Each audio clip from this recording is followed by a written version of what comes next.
Hello students, मैं हूं शोभा ma'am और स्वागत करती हूं आप सभी का आदि कैरियर पॉइंट के सीबीएसई क्लास 12 की revision series.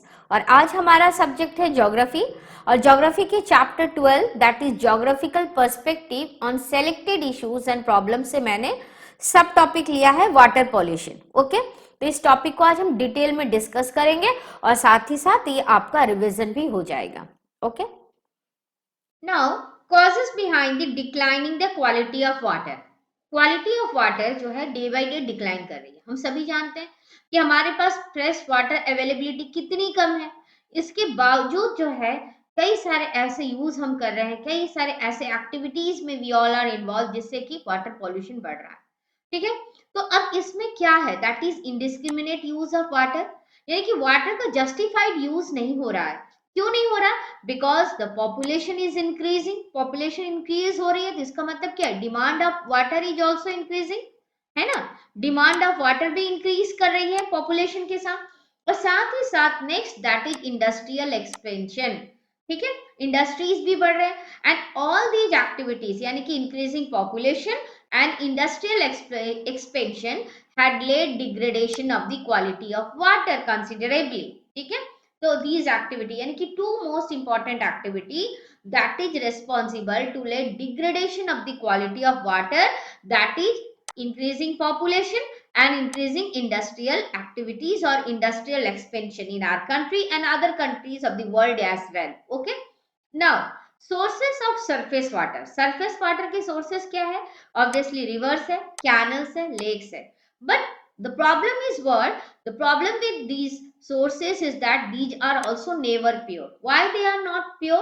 Because it contains some quantities of suspended particles. ठीक है, ऑर्गेनिक और इनऑर्गेनिक सब्सटेंसेस, यानी कि ऑर्गेनिक और इनऑर्गेनिक सब्सटेंसेस, ऐसे कुछ सब्सटेंसेस है जो कि हमारे हेल्थ के लिए अच्छे नहीं है और वो आपको कहाँ मिलेगा? सरफेस वाटर में अवेलेबल है। तो इसीलिए हम कहते हैं कि सरफेस वाटर भी प्योर नहीं है। ठीक है, अब जब ये सस्पेंडेड पार्टिकल्स का अमाउंट जब वाटर में बढ़ने लगता है, then the water become polluted and hence become unfit for use. ठीक है, तब वाटर जो है यूज करने के लायक नहीं रहता है।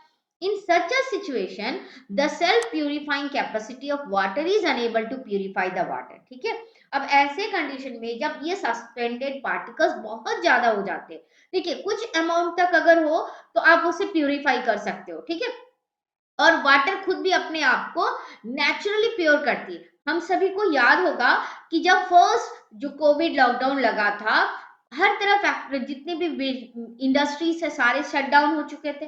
कोई भी ऐसा एक्टिविटी नहीं हो रहा था जिससे कि पॉल्यूशन क्रिएट हो। गाड़ियां चलनी बंद हो चुकी थी, ट्रक्स बंद हो चुके थे, तो इसकी वजह से देखिए ये आपका एयर पॉल्यूशन कम हो गया था। इवन यमुना रिवर जो कि बहुत ही माने सबसे ज्यादा जो है आप बोलेंगे most polluted river of our country, ये भी जो है ये क्लीन होने लग गई थी। क्यों? क्योंकि इनके अंदर जो है हमारे रिवर्स जो है वो खुद अपने आप को सेल्फ प्यूरिफाई कैपेसिटी रखते हैं। लेकिन भाई कितने कितने टाइम तक रखेंगे? उतने ही टाइम तक ना जितना आप उसको करने दोगे, यानी उनकी अपनी खुद की नेचुरल कैपेसिटीज के हिसाब से, है ना।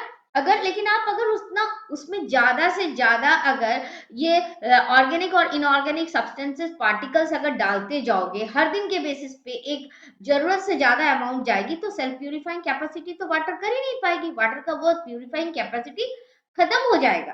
ठीक है, तो ये सारी एक्टिविटीज जो हम लोगों की है, इसी की वजह से वाटर पॉल्यूशन होता है। एक हमारा जो पॉपुलेशन बढ़ रहा है, पॉपुलेशन की वजह से डिमांड ऑफ वाटर इंक्रीज हो रहा है, हर घर पे पानी की जरूरत है। लेकिन डिमांड के साथ साथ क्या वाटर टेबल भी उतना ही है? नहीं, वाटर टेबल उतना नहीं है। हमारा ग्राउंड वाटर टेबल जो है वो भी धीरे धीरे डिप्लेट कर रहा है और सरफेस वाटर में ऑलरेडी सब्सटेंसेस पार्टिकल्स है जो कि यूज में नहीं आते हैं, जिसकी वजह से पानी गंदा हो जाता है। ठीक है, now sources of water pollution. अब वाटर पॉल्यूशन किस किस वजह से होता है? तो number one that is natural sources. ठीक है, वाटर पॉल्यूशन के सोर्स में क्या है? सबसे पहले नेचुरल सोर्स। तो सबसे पहले जाने कि नेचुरल सोर्स में वाटर को पोल्यूट करने वाले कौन कौन से पोल्यूटेंट है। तो that is erosion, number one.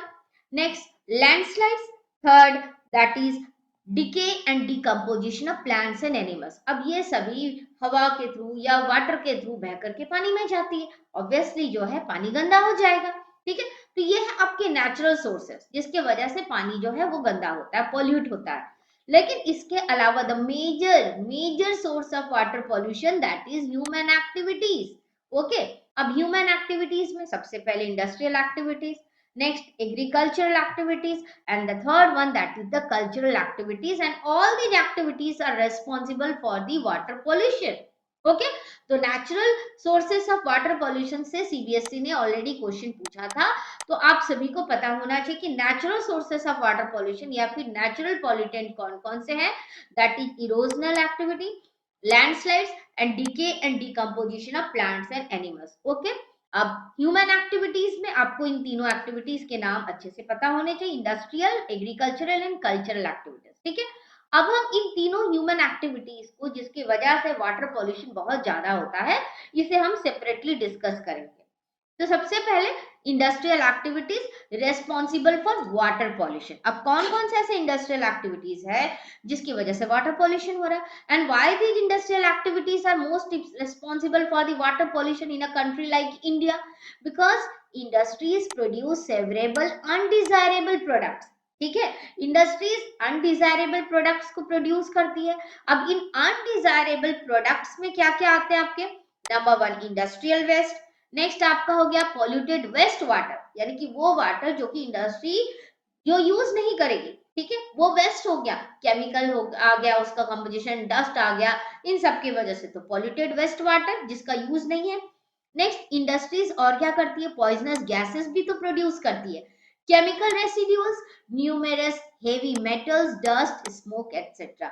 तो all these things are actually undesirable product that is produced by the industries. ठीक है, तो आपके इनके नाम भी पता होने चाहिए कि कौन कौन से ऐसे इंडस्ट्रियल प्रोडक्ट है that is actually responsible for the water pollution. Okay, तो ये आपका हो गया industrial waste, polluted waste water, poisonous gas, chemical residuals, numerous heavy metals, dust, smoke etcetera, जो कि आपके अनडिजायरेबल प्रोडक्ट है and that is produced by industries. Now, most of the industries where industrial waste are disposed of in running water, और जैसे कि ये आपको image में दिखाया गया है कि ज्यादा से ज्यादा इंडस्ट्रीज क्या करते हैं कि वो ड्रेन बना करके सीधे कहाँ लेकर के पाइप के थ्रू क्या करते हैं, वो रनिंग वाटर में या फिर लेक्स में अपनी इंडस्ट्रियल वेस्ट को डिस्पोज करते हैं। तो क्या लगता है कि रनिंग वाटर के थ्रू ये जितनी भी गंदगी है बह जाएगी? नहीं भाई, हमारा पानी इससे गंदा होता है। Okay, so consequently poisonous elements reach the reservoir, rivers and other water bodies which destroy the biosystem of these waters। अब वाटर का भी तो बायोसिस्टम है, जस्ट नाउ आई डिस्कस किया, हम लोगों ने देखा था कि कोविड का जब फर्स्ट लॉकडाउन हमारे कंट्री पे लगा था, तो उसकी वजह से एक बहुत अच्छा जो पॉजिटिव बेनिफिट आया था कि कोविड केसेस तो कम हुए थे, लेकिन इसके साथ साथ जो हमारा नेचर है, नेचर भी तो हील करने लग गया था अपने आप में। ठीक है, लेकिन हम इसमें इतना ज्यादा पॉइजनस एलिमेंट डाल देंगे तो अपने बायोसिस्टम को ये कैसे मैनेज करेगा, नहीं होगा पॉसिबल। ठीक है, जिसकी वजह से ये डिस्ट्रॉय हो जाएगी।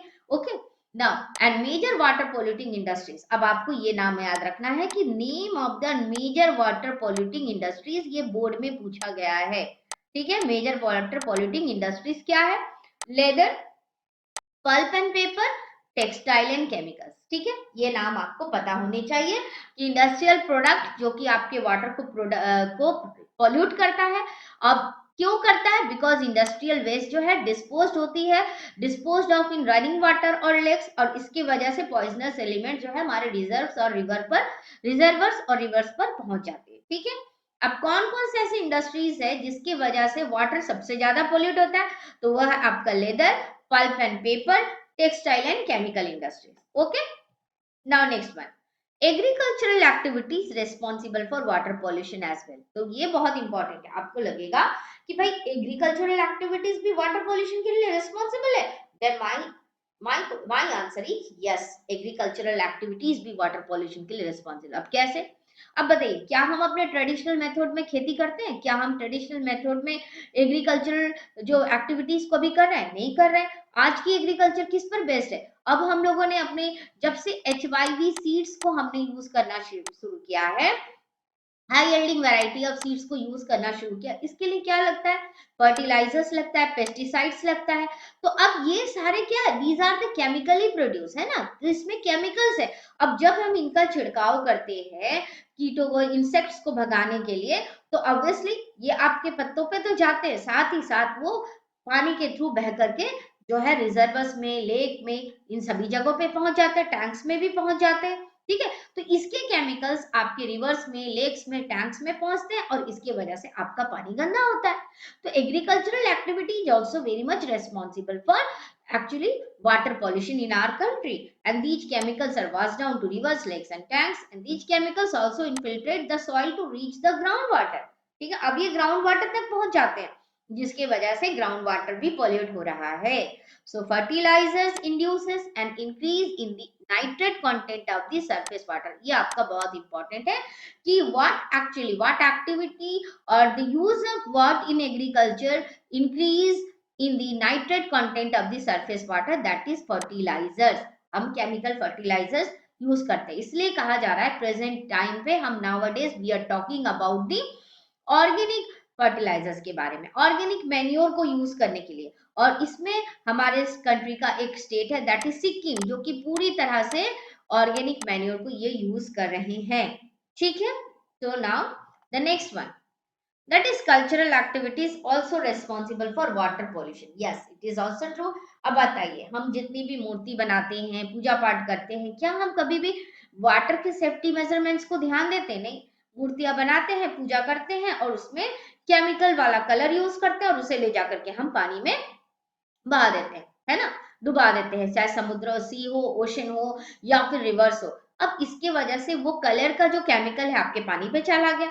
तो इसलिए ये जो हमारी जो कल्चरल एक्टिविटीज है ना, that is also responsible for the water pollution. इसके अलावा जो रिलीजियस फेयर्स होते हैं, टूरिज्म एक्टिविटीज होते हैं, है ना, हम इसमें भी ध्यान नहीं देते हैं कि भाई इस पानी जिससे हमारा जीवन है, water is life for all of us, but we are not protecting, we are not actually doing our own duty. हम अपनी ड्यूटीज को नहीं करते हैं कि हमें इस पानी को प्रोटेक्ट करना है, इस वाटर को पॉल्यूशन से बचाना है। ठीक है, तो in India almost all surface water sources are contaminated and unfit for human consumption.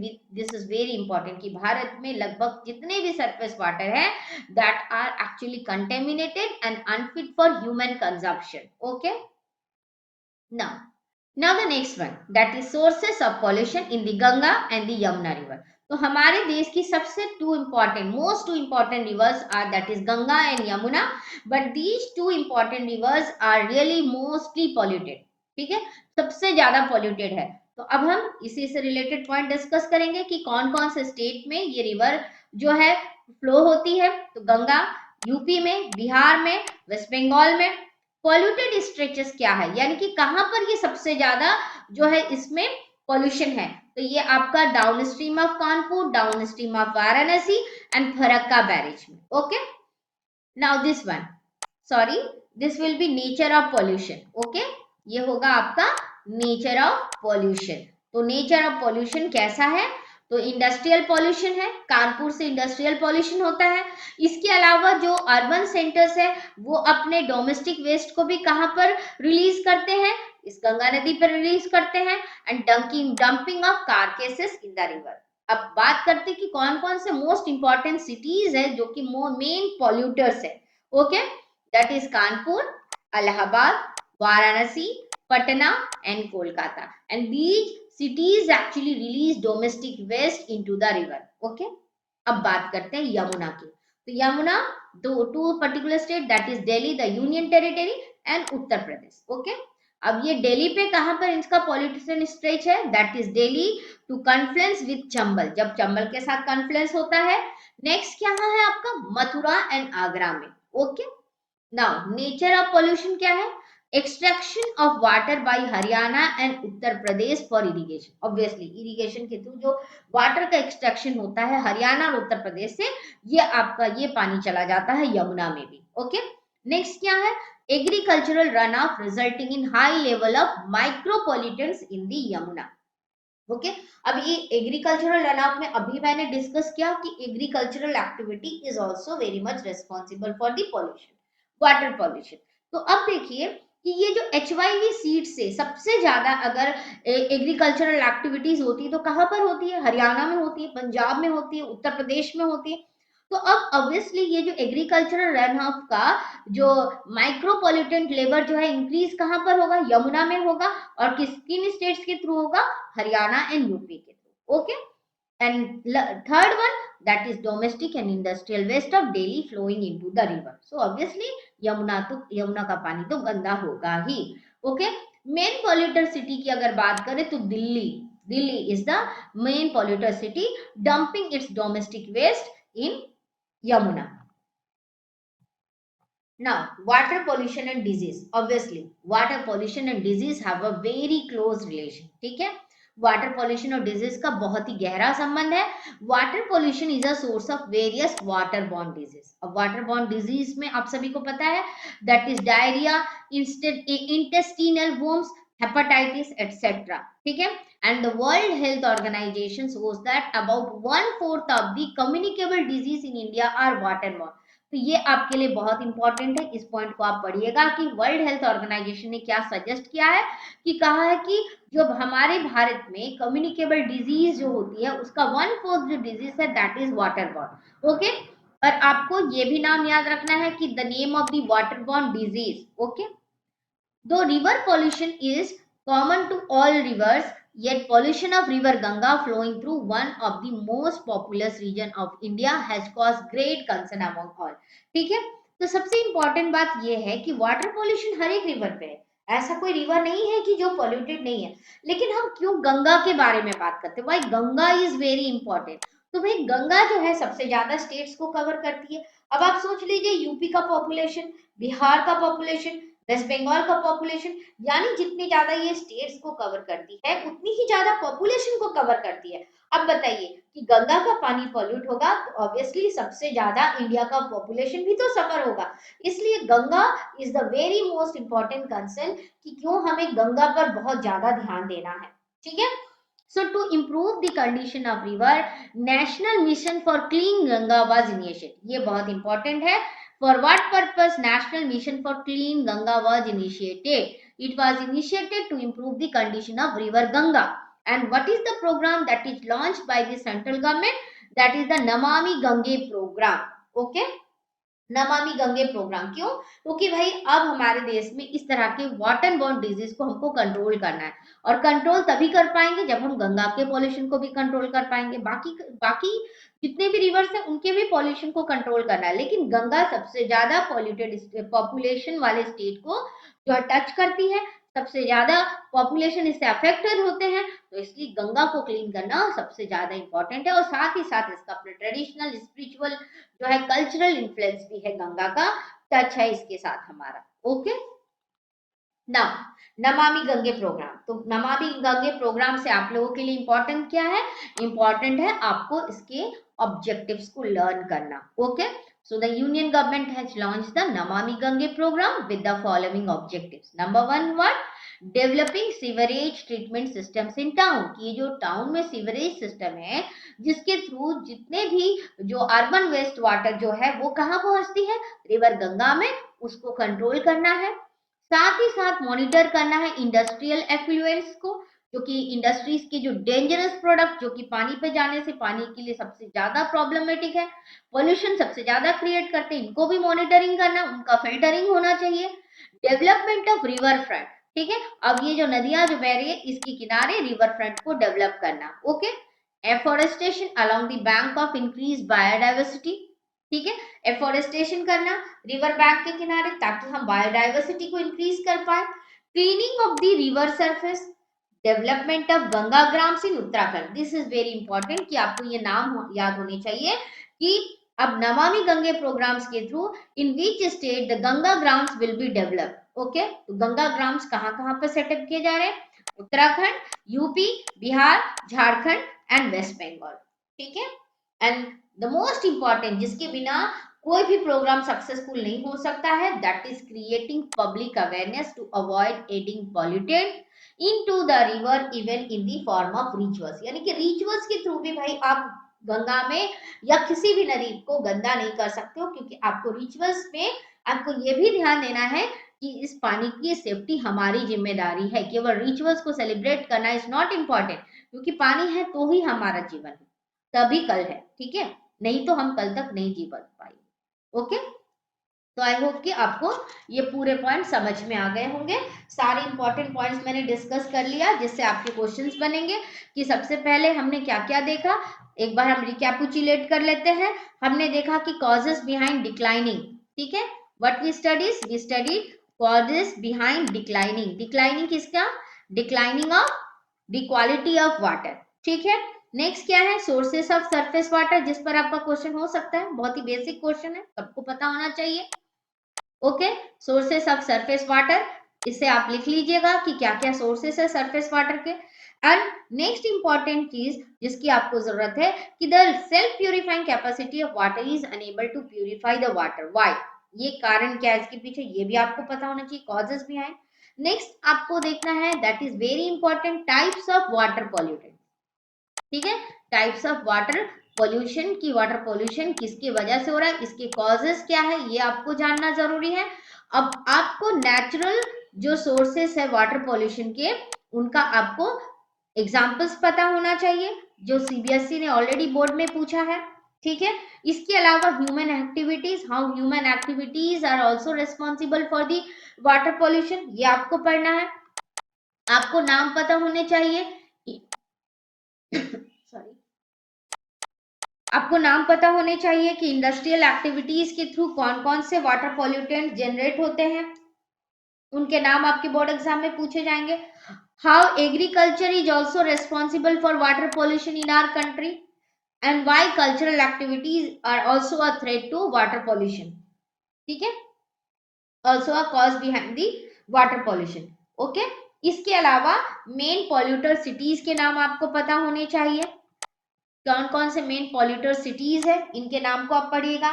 कौन कौन से सिटीज में जो है गंगा सबसे ज्यादा जो है प्रॉब्लमेटिक पोजीशन पे है, ये आपसे पूछा जा सकता है। इसके अलावा पूछा जा सकता है कि nature of pollution in Ganga in different state और डिफरेंट प्लेसेस, ये हो गया। नेक्स्ट हमने ऑलरेडी पढ़ा अभी वाटर बॉर्न डिजीज, इस पर आपका क्वेश्चन हो सकता है। नेक्स्ट आपका Namami Gange programme, okay, Namami Gange programmes के ऑब्जेक्टिव्स आपको पढ़ लेने चाहिए। ओके देन, तो आई होप कि आपको पूरी टॉपिक क्लियर हो गई होगी।